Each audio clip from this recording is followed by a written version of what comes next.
ဟုတ်ကဲ့ကျွန်တော်အခုရှင်းပြမယ့်ဟာကဒီ dashboard ပေါ်မှာပေါ့နော်ကျွန်တော်ဒီထိရောက်ပြီအဝယ်စင်းတိပြီးသွားပြီအဲကြတော့ကျွန်တော်ဝယ်ဒီဆိုင်များပေါ့နော်ဝယ်ဒီဆိုင်များကိုရှင်းပြပေးမယ်ဝယ်ဒီဆိုင်များဆိုတော့မြန်မာလိုပြောင်းအင်္ဂလိပ်လိုဆိုရင်ပိုရှင်းမယ်အင်္ဂလိပ်လိုဆိုရင် supplier ပေါ့နော် supplier ထည့်တဲ့နည်းတွေသူကတော့မများဘူး supplier နဲ့ customer နဲ့ကျွန်တော်ပေါင်းပြီးတော့ရှင်းပြပေးမယ်supplier ကဘယ်လိုလဲဆိုတော့ကျွန်တော်တို့ဒီမှာနာမည်တွေထည့်လို့ရရင်တော့ကျွန်တော်ဒါထည့်ထားတာ supplier ပြီးရင်ဒီမှာဆိုမောင်ပေါ့မောင်ဖုန်းတရားလေးတွေပဲเนาะ39ဘလောက်မှာ YAN G1 ရန်ကုန်မယန်းကုန်းအဲ့လိုမျိုးထည့်လို့ရတယ်ထည့်လိုက်တယ်ဆိုရင်ဒါဟိုဖြစ်သွားပြီပေါ့နော်ဝင်သွားပြီပေါ့ဝင်သွားပြီဆိုရင်သူ့မှာကျွန်တော်တို့ဒီမှာဟို ABCD အစင်လိုက်ဆင်ပေးထားတယ်ပေါ့နော်ဒီမှာမောင်ဆိုရင်လည်း MG ဆိုပြီးရှာလိုက်ရင်ဒါမောင်ကိုရှာတွေ့နိုင်တယ်ပြီးရင်ကျွန်တော်တို့ဒီမှာသူဖြတ်ချင်တယ်ဆိုရင်တော့ဒီမှာအမိုက်ပုံလေးနဲ့เนาะဖြတ်လို့ရမယ်ပြီးရင်ဒီဘက်ကဟာလေး active ပေါ့ active ကကျွန်တော်တို့မှာမယန်းကုန်းဆိုပြီးတော့ကျွန်တော်တို့မှာ S ထည့်လိုက်မယ်တခုပေါ့ save နေလိုက်တော့ S ပါသွားပြီเนาะသူက save သွားပြီဒါမှမဟုတ်ဖုန်းနံပါတ်ကိုပြင်ချင်လားဖုန်းနံပါတ်ကိုပြင်ချင်တယ်ဆိုရင်လည်းဒီမှာ888ဆိုပြီးထပ်ထည့်လိုက်လို့ဆိုရင်လည်းဒီမှာ enter ခောက်လိုက်လဲရတယ်เนาะပြင်သွားပြီဖုန်းနံပါတ်မထည့်ထားတဲ့ဟာတွေကဒီလိုအလွတ်ဖြစ်ပြီးရင်ကျွန်တော်တို့ဒီဘက်မှာဒီဟိုဟာပုံလေးရှိတာပေါ့เนาะစာရွက်ပုံလေးရှိတယ်အဲ့စာရွက်ပုံလေးကကြတော့ကျွန်တော်ကဗာလဲဆိုတော့သူအကျွေးပေါ့သူအကျွေးမှတ်တမ်းပေါ့သူအကျွေးတွေယူခဲ့တာလားဘာလားအဲ့ဒါမျိုးတွေလုပ်လို့ရတဲ့အထိအဲ့ဒါမျိုးတွေလုပ်လို့ရတဲ့မှတ်တမ်းပေါ့နော်အဲ့လိုမျိုးပေါ့အဲ့ဒါကိုသူနှိပ်လိုက်တာနဲ့သူကရပြီကျွန်တော်တို့ကအခုပေါ့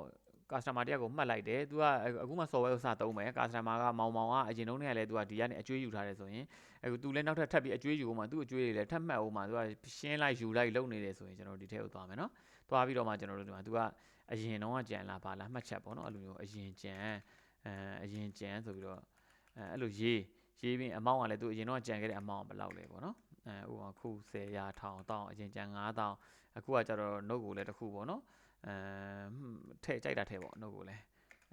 းကိုရေးချင်တာရေးပေါ့နော်ကျွန်တော်တို့ note TSD note ကိုစမ်းတယ်လို့ပဲ note test ပဲထည့်လိုက်မယ်နော်အဲ့မှာသူကအကျွေးကိုအရင်ကြံဆိုတော့သူအကျွေးယူကိုကျွန်တော်ပေးခဲ့လိုက်မယ်သူအရင်တော့လဲပေးဖို့ရှိတယ်အခုဟာက software အသစ်ပြောင်းသုံးတဲ့အတွက်သူ့ရဲ့အကျွေးမှတ်တမ်းတွေကိုသူက9000ဆို9000ကနေပြန်စတယ်ပြီးရင်နောက်ထပ်သူကထပ်ယူဖို့မှာပေါင်းထုံးမြောက်စားလုပ်ချင်တယ်ဆိုရင်သူ့ကိုလုပ်လို့ရအောင်လို့เนาะကျွန်တော်ဒီမှာ9000နဲ့သူအကျွေးယူဆိုပြီးတော့ဒီမောင်ပေါ့နော်ကျွန်တော် okay ပေးလိုက်တယ်เนาะပေးလိုက်ရင်အောင်မြင်စွာထည့်သွင်းပြီးပါပြီဆိုသူ့ရဲ့ဒါအကျွေးတွေထဲမှာဟိုဖြစ်သွားတာပေါ့ရောက်သွားတာပေါ့နော်မှတ်တမ်းထဲမှာเนาะအဲ့လိုမျိုးဖြစ်သွားတာပေါ့အဲ့ဒါ supplier ထည့်နေပဲ supplier ဒီလိုထည့်လို့ရမယ်ပြီးရင်သူတို့အကျွေးမှတ်တမ်းတွေကိုကြည့်လို့ရမယ်ဒါဆိုရင်ရွှေလာမင်းကမရှိဘူးမောင်မှာရှိတယ်နော်ဒီအနီရောင်လေးနဲ့သူယူထားတယ်သူကကိုယ်တွေကိုပေးရမယ်ဆိုတဲ့ဟာအဲ့ကောင်တွေကဘာတွေနဲ့ချိန်နေလဲဆိုတော့ကျွန်တော်ဒီမှာတွေလည်းချိန်နေတယ်နော်ဒီမှာလည်းချိန်နေဆိုတော့ဒီမှာကျွန်တော်တို့ရောင်းစင်းကြည့်တော့မဟုတ်အဝယ်စင်းကြည့်ပေါ့နော် supplier ဆိုတော့လေရရန်အကျွေးကိုရမယ်ရရန်အကျွေးရဒီမှာ9000ရှိတယ်နော်ဆောနကမောင်ဒီကိုပြန်ရောက်လာနော်နှိပ်လိုက်ကိုရမယ်ရရန်အကျွေးတွေကိုဒီမှာမှတ်ပေးထားတယ်ရရန်အကျွေးပေးရန်အကျွေးတွေကိုဒီမှာပဲရှိတယ်နော်မောင်ကရရန်အကျွေးဆိုတော့ तू ကကိုရှိရယူတာ9000ဆက်တာတော့တခါမရှိသေးဘူးဆိုပြီးပြနေတာပေါ့နော် तू အကျွေးကုန်ဆက်ပေးရင်တော့ဒါတွေကမရှိမပြတော့ဘူးပေါ့ပျောက်သွားမှာအခုတော့ तू ရှိနေလို့ပြနေ supplier ကအဲ့လိုမျိုးပြီးရင်ကျွန်တော်တို့ customer ပေါ့နော် customer လည်းအဲ့လိုပဲအေးပေါ့ဖုန်းကိုလည်းဆို39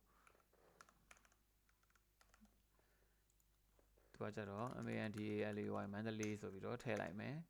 နော်မန္တလေးဆိုပြီးတော့ထည့်လိုက်မယ်ပြီးရင်ကျွန်တော်စိတ်လိုက်မယ်နော်စိတ်လိုက်တဲ့အချိန်ကျရင်သူလဲဆွဆွလိုပဲကျွန်တော်တို့ဖြတ်လို့ရမယ်ပြင်လို့ရမယ်ပြီးရင်သူ့မှာလည်းဒီမှာမှတ်တမ်းလေးရှိတယ်နော်မှတ်တမ်းလေးရှိတယ်အဲ့မှတ်တမ်းလေးမှာလည်းသူအကျွေးယူအကျွေးဆက်တွေပေါ်မယ်ပေါ့နော်ပေါ်မယ်ဆိုတော့အဲ့ဒါကြတော့သူက customer ပေါ့ customer ဆိုတော့ကိုရှိကိုလာဝယ်တဲ့